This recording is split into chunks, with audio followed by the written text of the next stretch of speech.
There is a moment that shows up again and again when ESG enters real business conversations. It occurs within listed companies, regional contractors, and privately owned firms.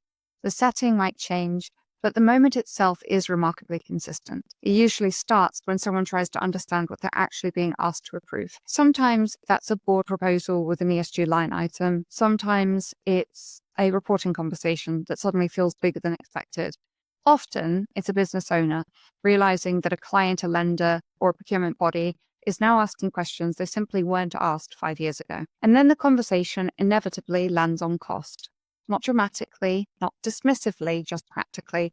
What is this going to require in terms of time, money, and attention? And what happens if we don't do it right now? The reason that question carries so much weight is simple. In most organizations, the moment something is framed as spend, it slides into a familiar category. It becomes something that has to compete with pressures that feel far more immediate and more tangible. That moment, where a real operational question quietly turns into a cost problem, is where most ESG conversations begin to go wrong. And it's exactly the kind of moment that this channel exists to unpack. This is Strategy Decoded. It's a channel about business continuity, about why some organizations stay resilient under pressure while others are caught off guard by risks they assumed were under control.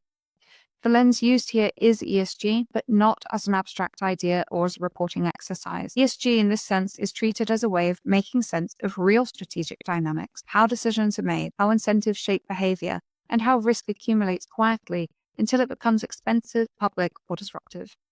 So if you care about long-term performance, organizational resilience, and avoiding failures that only look obvious in hindsight, then this channel is designed to make those dynamics visible before they become a problem. So let's go back to that moment.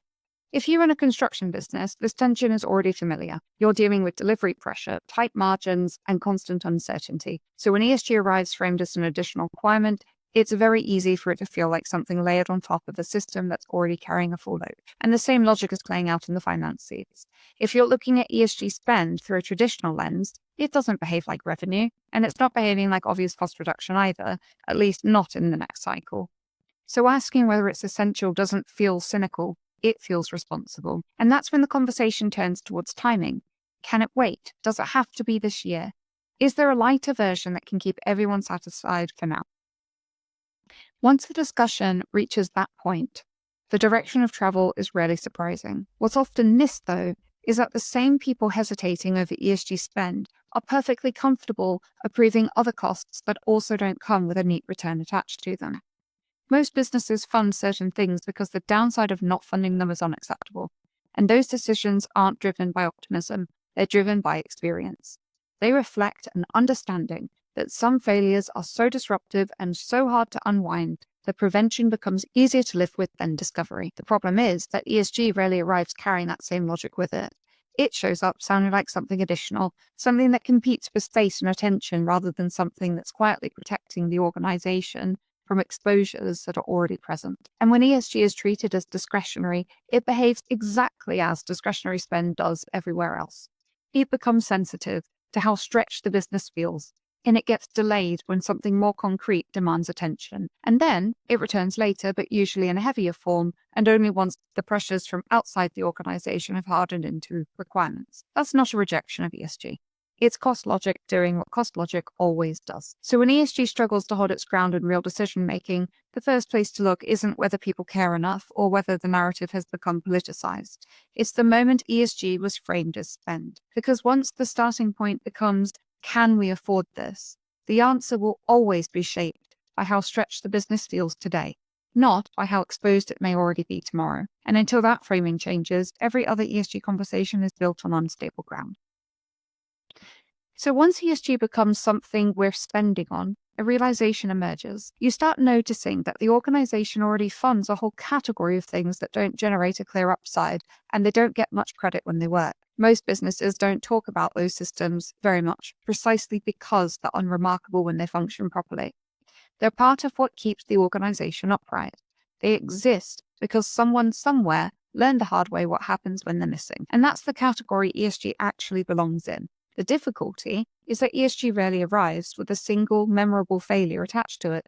It arrives more diffusely through new expectations, new disclosures, new questions being asked by people outside the organization and key stakeholders.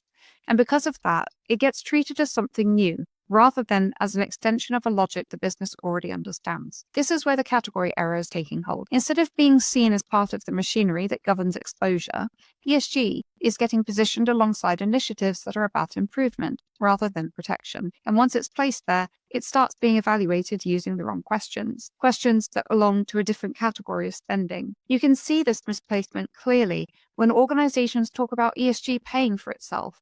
That language makes sense if you're talking about something designed to create upside, but it makes far less sense if you're talking about something that's primary role is to reduce exposure to regulatory, operational, and institutional risk. ESG doesn't invent those risks. It tries to make them manageable before they crystallize into failure. That's the category error. And until it's corrected, ESG will always feel heavier, more expensive, and more frustrating than it needs to be. Once you place ESG back alongside the systems that exist to stop unacceptable outcomes from materializing, the tone of the conversation changes, not because everyone becomes enthusiastic, but because the logic becomes grounded. The question stops being, what does this give us? And it shifts towards, what does this protect us from? That's the point where ESG starts to make sense on its own terms. And once you start seeing ESG as a misclassified risk function rather than a bolt-on initiative, the next question almost asks itself, why did this misplacement become so common in the first place? It's tempting to assume that organizations became complacent or slow, but that doesn't really hold up when you look at how most businesses are actually operating. What happened is quieter than that. For a long time, corporate risk was understood in ways that matched the tools businesses had to manage it. The risks that mattered most were the ones that showed up quickly and behaved in relatively linear ways. And for a while, that was enough. And then gradually, and then all at once, the sources of the most damaging losses started to shift. Not because organizations changed their intent, but because the operating environment became more interconnected, more scrutinized, and less forgiving of failure. That's where environmental, social, and governance issues stopped being background noise and started showing up inside core business outcomes. Not symbolically, practically. Environmental exposure didn't arrive labeled as ESG. It arrived as friction, as conditions tightening, project uncertainty, costs that were harder to predict, harder to ensure, and harder to unwind once they landed. Social risk followed a similar path. Workforce stability stopped behaving like a soft issue and started behaving like an operational constraint. Instability became more expensive. Failures became more visible, and disruption became harder to contain. Governance risk is where the shift is most uncomfortable because many of the largest corporate failures weren't caused by a lack of ambition or intelligence. They happened because oversight failed under pressure, incentives drifted, and decision-making stopped surfacing problems early enough. As these risks moved inwards, they didn't replace traditional risks. They layered over them, and they interacted with them and amplified them. The result was a risk landscape that behaved very differently from the one many governance systems were designed for. It was slower to show itself, harder to isolate, and more likely to cascade across the organization. And this is the context ESG has emerged from. Not as a philosophical statement, but as a response to a gap between the risk organizations were increasingly exposed to and the structures they were using to govern them. The problem wasn't that the logic was wrong. The problem was that it didn't look like risk in the way organizations were used to recognizing. So instead of being absorbed into governance, it often got parked somewhere peripheral. Once you accept that the risk landscape changed before governance structures caught up, it becomes far easier to see what actually happened inside organizations. ESG didn't arrive as a single coherent function because the risks it refers to were already being dealt with in fragments. Most businesses are already managing environmental, social, and governance exposure.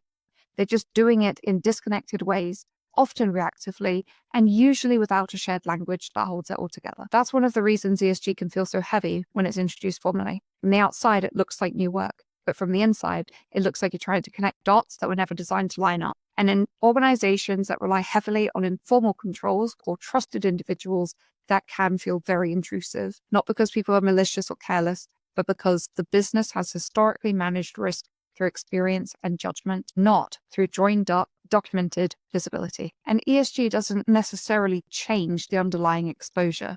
It changes how clearly you can see it across the whole organization at once. And that matters because the risks themselves don't respect organizational charts. They move across boundaries, they interact.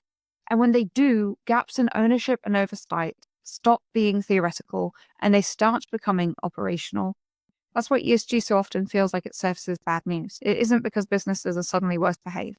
It's because the lens is finally wide enough to catch things early. Risk governance isn't designed to make organizations feel comfortable. That's not what it's for. It's there to make them less surprised. Even when people start to recognize ESG as a way of governing risk rather than an optional initiative, there's usually a lingering discomfort that doesn't quite go away. It shows up when conversations turn to the budgets, performance reviews, reporting cycles, and it sounds like this. I understand why this matters, but I still can't see it on the numbers. And this isn't a failure of understanding. It's built into how prevention works. Costs appear immediately, and they sit on the spreadsheets, so they're easy to question because they're concrete. Prevented failures never appear. There's no line item for the disruption that didn't happen. There's no neat proof that a problem was avoided because avoidance has no visible event attached to it. So when ESG is examined through the same lens as revenue-generating activity, it almost always looks weak. It asks for resources now in exchange for outcomes that, if everything goes well, won't be visible. And that's not a flaw in ESG. It's a mismatch between purpose and measurement. And until that mismatch is addressed, ESG will continue to lose arguments it shouldn't even be a part of, simply because it's being judged on the wrong terms. So once you've sat with all of this, the conversation around ESG starts to feel quieter, not louder. The original question doesn't disappear, but it does change character. Instead of, can we afford this? The real issue becomes, what kind of exposure are we already carrying without a control in place? That shift matters because it moves ESG out of discretionary choice and back into the space where risk is actually governed. When environmental expectations harden into regulation, when workforce instability affects delivery, when governance weakness narrows access to capital or contracts, those pressures don't arrive as abstract ideas. They arrive as constraints on what the organization can do next. At that point, the debate isn't about ambition or values, it's about continuity.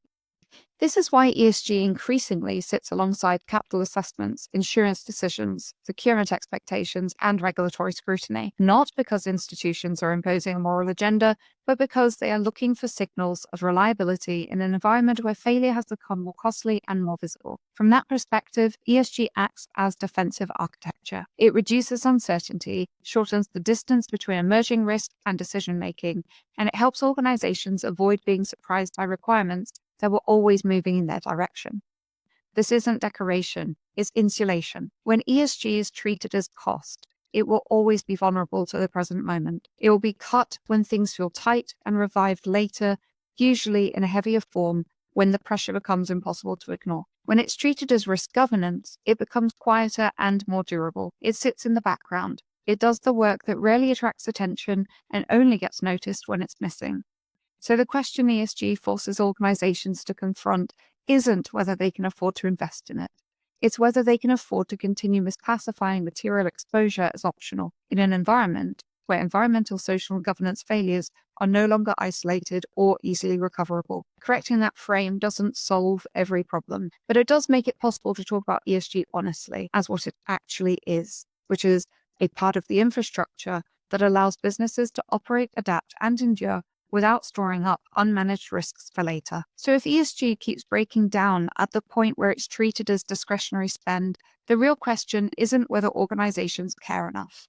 It's whether they actually know what risks they're already carrying. And this is why ESG gap analysis matters so much, not as a strategy exercise and not as a reporting requirement, but as a basic governance check. Before you decide how far to go with ESG, you need a clear view of what already exists. What's working informally? Where are the gaps that could quietly turn into continuity issues later? And at ESG Pro, we've built a gap analysis that looks at the existence and maturity of over 85 foundational controls that organizations rely on to manage environmental, social, and governance risks in practice.